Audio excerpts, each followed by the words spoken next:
গত জুমায় আমরা সূরা কাহাফ থেকে আলোচনা করেছি।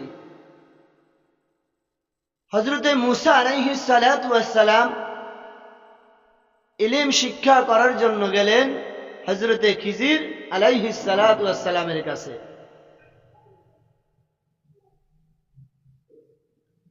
হযরতে মূসা আলাইহিস সালাতু ওয়াস সালাম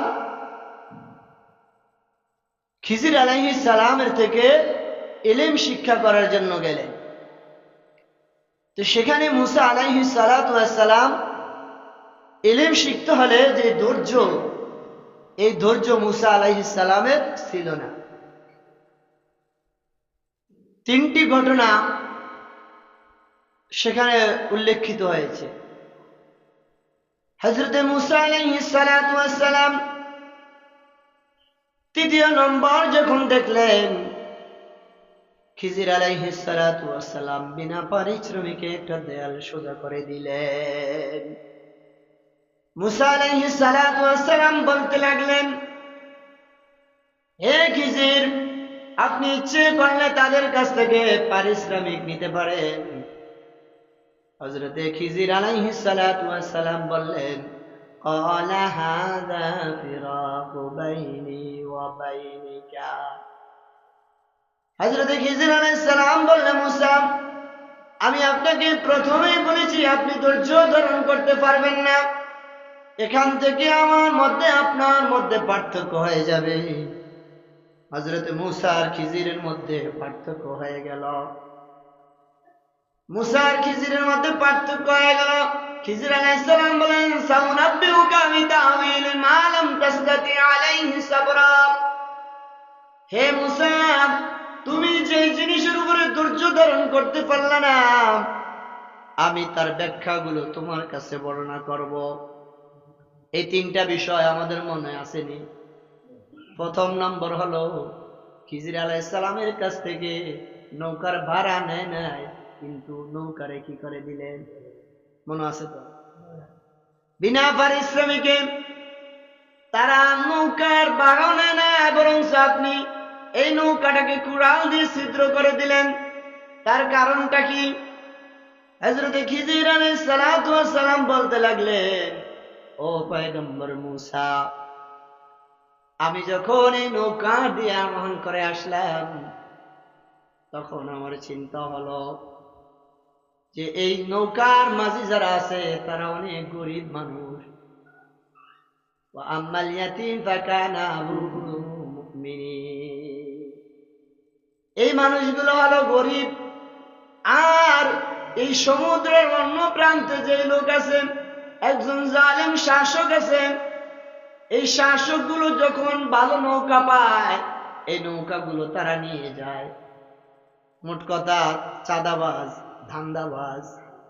এই ধান্দাবাজের কবলে যদি তুমি পড়ো, তাহলে ভালো ভালো নৌকাগুলো নিয়ে যাবে। এই ভালো ভালো নৌকা যদি নিয়ে যায়, তাফসীরের মধ্যে এসেছে এই নৌকার মাঝিরা ছিল 10 ভাই, তাদের 5 জন এই নৌকা ভাড়া বহন করতেন।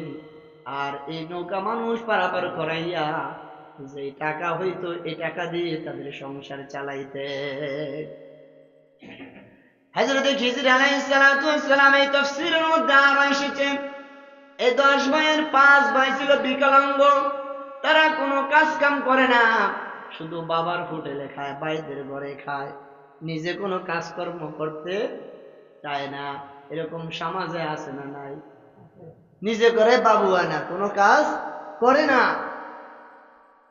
এই খিজির আলাইহিস সালাম বলেন, এই 3 ভাইদের মধ্যে 5 জনের সংসারও তারা চালাইতো। আমি চিন্তা করলাম, যখন এই নৌকাটা তারা নিয়ে যাবে, তখন তাদের 10 ভাইয়ের ফ্যামিলির চলাচল বন্ধ হয়ে যাবে। এই জন্য আমি নৌকাটাকে ছিদ্র করে দিলাম। এই ছিদ্র যখন দেখবে নৌকা দিয়ে পানি উঠে, তখন ওই জালেম শাসক এই ফুটাওয়ালা নৌকার নিবে না। এজন্যই আমি এটা করে দিলাম। দ্বিতীয় নম্বর হলো, ওয়া আম্মাল গুলাম ফাকানা আবুহু মুমিনাইনি ফাখাশিনা আন ইউরহিকাহুমা। 2 নম্বরে বলতেছে, আমি যে একটা বাচ্চা মেরে ফেললাম। দ্বিতীয় নম্বরে কি? একটা বাচ্চারা কি করলো? জবাই করে মাইরা দিল। তার কারণটা কি বলতেছেন? তার কারণটা হলো এই সন্তানের বাবা মা ছিল নেককার। বাবা মা কি ছিল? এই সন্তানের বাবা মা নেককার, কিন্তু সন্তান ওয়া আম্মাল গুলাম ফাকানা আবুহু মুমিনিনা ফাখাশিনা আইয়ারহিকাহুমা তুগয়ানাও ওয়া কুফরা। সূরা কাহফের ৮০ নম্বর আয়াতে আল্লাহ রাব্বুল আলামিন বলেন, এই গোলাম ছিল, এই বাচ্চাটা ছিল ইতিম, বাচ্চার মা বাবা ছিল নেককার। এই বাচ্চাটা তার মা বাবাকে একদিন খারাপের দিকে নিয়ে যাবে। ফাখাশিনা, আমি ভয় করতেছি, আইয়ারহিকাহুমা তুগয়ানাও ওয়া কুফরা, এই বাচ্চার মহব্বতে, বাচ্চাকে ভালোবাসিয়া বাচ্চা যখন খারাপ হয়ে যাবে, তার মা বাবাও কুফরির মধ্যে লিপ্ত হয়ে যাবে। এই জন্য আমি তাকে মেরে ফেলেছি। আর আমি এটুকু ধারণা করেছি, ফারাদনা আইয়ুবদিলাহুমা রাব্বুহুমা খায়রাম মিনহু যাকাতাও ওয়া আকরাবা রুহমা। হযরতে খিজির আলাইহিস সালাতু ওয়াস সালাম বলে, মুসা, আমি ধারণা করেছি আল্লাহ তাআলা এই বাচ্চার পরিবর্তে তাদেরকে আরো একটা সুন্দর বাচ্চা দিবে, আরো একটা ভালো বাচ্চা দিবে, যে বাচ্চাটা নেককার একটা বাচ্চা তাদেরকে দিবে। সুবহানাল্লাহ। এটার পরিবর্তে কি করবে? আরো একজন ভালো বাচ্চা দিবে। এই বাচ্চার দ্বারা মা গুলো কি হয়ে যাবে? খারাপ হয়ে যাবে। আর এই বাচ্চা যদি পৃথিবীতে থাকে, মা বাবার বদনাম হবে। আমাদের সমাজে এরকম কিছু ছেলে সন্তান আছে যার কারণে মা বাবার বদনাম হয়, আছে না নাই? সন্তানগুলো যত রকম বুঝায়, কিন্তু মা বাবার কথাগুলো তারা শুনে না, মা বাবার অবদ্ধ হয়ে যায়। যার প্রমাণ আমাদের সমাজের মধ্যে, মা বাবা যখন বৃদ্ধ হয়ে যায়, তখন এই সন্তানগুলো মা বাবার উপরে আঘাত করে। সন্তান বাড়ির মধ্যে একটা মাছ কিনে, বড় একটা মাছ কিনে নিয়ে আসছেন, মা বৃদ্ধ মানুষ, এই মাছ দেখার পরে মায়ের মনটা খুশি হয়ে গেল, আমার বাবা আমার জন্য একটা বড় মাছ নিয়ে আসছে। মা তার পুত্র বধূকে বলল, এই মাছ রান্না করার পরে মাছের মাথাটা রেখো, আমি আমার সন্তানকে নিজের হাতে খাওয়াবো। এরকম চিন্তা মা বাবার মনের মধ্যে আসে। মা বাবা নিজে খাওয়ার জন্য বলে নাই, বলছে কাকে খাওয়াবে? সন্তানকে খাওয়াবে। খেয়াল করবেন, কিন্তু সন্তানের পুত্রবধূ রান্না করার পরে মাকে ডাকলেন খাবারের জন্য, মা বলল, না, আমি এখন খাবো না, আমার সন্তান যখন গভীর রজনীতে আসবে, আমি আমার সন্তানকে নিয়ে সুন্দর করে খাবো। এবার মা যখন এই কথা বললেন, সন্তান গভীর রজনীতে বাড়িতে আসছে, মা বাঙ্গা ঘরের মধ্যে টিপটিপে বাতি চলতেছে, আর মা সন্তানের অপেক্ষা করতেছে। যখন সন্তান আসলো, পুত্রবধূ ডাক দিয়ে কয়, তোমার মায়ের জ্বালায় আমি আর ঘরে থাকতে নাই, তোমার মা আমার উপরে যে অত্যাচার করছে, ভালো একটা কিছু যদি তুমি আনো, এটা আমি ভক্ষণ করতে পারি না তোমার মা বাবার কারণে। এরকম পুত্রবধূ আমাদের সমাজে আছে না নাই? মনের মধ্যে মনে হয় অনেক রাগ আসে নাকি? সব সমাজে এরকম দজ্জাল মার্কা মহিলা আছে।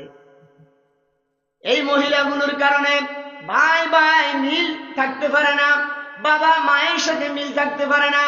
এই মহিলাদের কারণে আজকে সংসারের মধ্যে ধ্বংস, সংসারের মধ্যে ভাই ভাইয়ের সাথে মারামারি, ভাই ভাইয়ের সাথে খুনাখুনি, ঠিক কিনা? এবার সন্তান যখন আসলো, আসার পর সন্তান সারাদিন কাজ করে বাড়িতে রাত্রিবেলা আসতেন, মেজাজ একটু কড়াই ছিল। ডাক দিয়ে বলে, স্ত্রী কি হয়েছে বলো? বলে, তুমি তোমার মাকে নিয়ে সংসার করো, আমাকে বিদায় দিয়ে দাও, আমি আমার বাবার বাড়িতে চলে যাই। বলেন, 1 2 3 বার যদি স্ত্রী স্বামীকে কথা বলে, স্বামীর মেজাজ ঠিক থাকবে? কি হয়েছে বলো? বলে না, কি হয়েছে বলবো না, আমি একটাই বলেছি, তুমি আজকে একটা মাছ নিয়ে আসতো, বড় মাছ, কিন্তু আমি তোমাকে বড় মাছের মাথাটা দিব, কিন্তু তোমার মা ডাক দিয়ে কয়, এই মাথাটা তাকে দেওয়ার জন্য সে খাবে। এটা নিয়ে বলছি। মা বলছে সন্তানকে খাওয়ানোর জন্য, কিন্তু স্ত্রী বলছে কি? এবার স্বামী মেজাজ বড় গরম, দৌড় দিয়ে চলে গেলেন মায়ের রুমে। আমি সারাদিন কাজ করে আসলাম, ঘরের মধ্যে শান্তি নাই, মেজাজটা বড় খারাপ হয়ে গেল। সঙ্গে সঙ্গে একটা লাঠি নিয়ে মায়ের মাথার উপরে আঘাত করে দিল। মায়ের মাথার উপরে আঘাত করে দেওয়ার পর মা দু চোখ দিয়ে কান্নার আওয়াজ, মায়ের চোখ দিয়ে পানি পড়তে লাগলেন। মা ডাক দিয়ে, সন্তান আমি কোনো অপরাধ করি না রে সন্তান, আমি তোর কোনোদিন ক্ষতি করি নাই, তুই আমাকে কেন এই লাঠি দ্বারা আঘাত করলি রে সন্তান? এবার মায়ের কান্নার আওয়াজ দেখিয়াম সন্তানও কান্দে, মাও কান্দে। কান্না করার পর মায়ের মাথা পেটে রক্ত প্রবাহিত হতে লাগলো।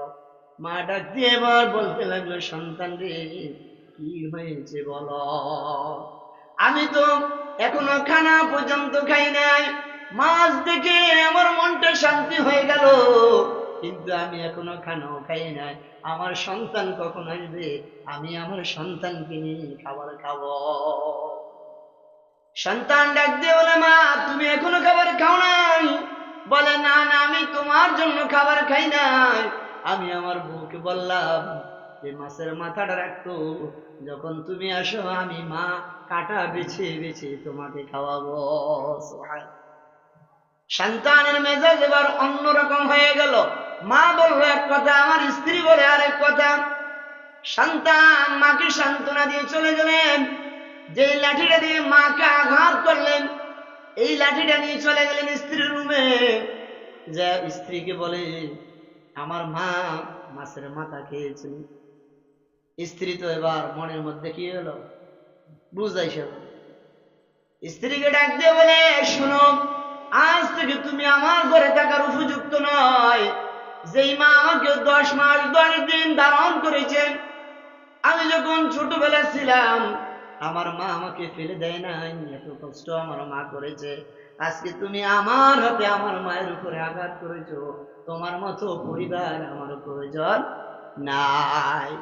স্ত্রী ভুল বুঝে স্বামীর পা ধরে বলতে লাগলেন, স্বামী আমার, আমি ভুল করেছি।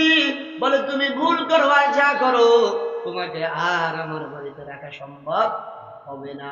যখন সন্তানগুলো আজকে সমাজ স্ত্রীদেরকে এভাবে প্রহার করতে, এভাবে চাপে রাখতো, তাহলে সমাজে আজকে আব্বা আম্মারা অবহেলিত থাকতো না, ঠিক কিনা?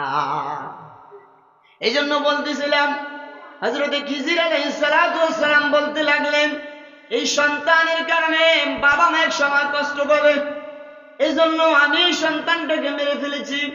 কারণ এই সন্তানটাকে যদি মেরে ফেলি, আমার ধারণা আল্লাহ তাআলা তাকে আর অনেকটা সন্তান দান করবেন। সুবহানাল্লাহ।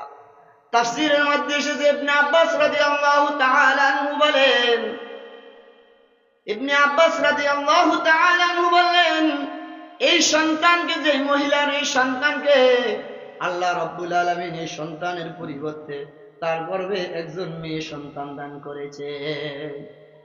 খিজির আলাইহিস সালাম বললেন, তাকে আরো একটা সন্তান কি করবে আল্লাহ দিবে, এটা আমার আশা। এই কথা বলার পর একজন মেয়ে সন্তান দান করলেন। তাফসীর ইবনে কাসীরের মধ্যে উল্লেখ আছে, ইবনে কাসীরের মধ্যে বলা হয়েছে আল্লাহ তাআলা ওই মহিলাকে একটা মেয়ে সন্তান দান করলেন, আর এই মেয়ের গর্ভে 2 জন নবী দুনিয়ার বুকে এসেছে। সুবহানাল্লাহ। তাহলে নেককার সন্তান দিছে কি দেয়? নেককার সন্তান দিলেন। আর এই নেককার মেয়ের ঘরে 2 জন নবী, যে নবীর দ্বারা একটা জাতিকে আল্লাহ তাআলা হেদায়েত দিয়েছেন। সুবহানাল্লাহ। একজন নবীর দ্বারা একটা জাতিকে হেদায়েত দিয়েছেন।